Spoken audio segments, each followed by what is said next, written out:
वतीने आज आपण या ठिकाणी आलेलो आहे इगतपुरी येथे। इगतपुरी येथील भावली धबधबा, भावली डॅमच्या परिसरातील हा धबधबा 2 नंबरचा धबधबा आहे। या ठिकाणी आपण पाहू शकता किती मोठ्या प्रमाणात पाणी चालू आहे, खळखळून पाणी वाहत आहे।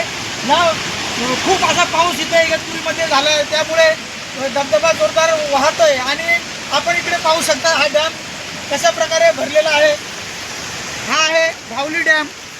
या भावली डॅमचं पाणी आपण पाहू शकता किती मोठ्या प्रमाणात भरलेलं आहे।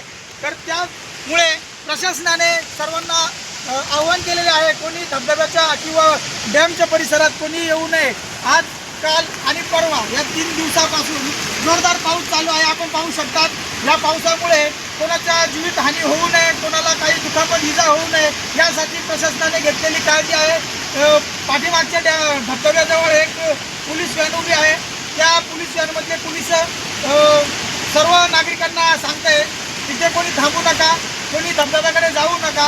अशा प्रकारे इथे इगतपुरीमधील भावली डॅम व भावली धबधब्याचे जवळील परिसरात आपण पाहू शकता कसा त्यांनी काळजी घेण्याचं काम चाललेलं आहे। आपण इथे आलेल्या एका बंधू नागरिकांना विचारू शकतो आपण। भाऊ, आपण सांगू शकता आपण कुठून आलात?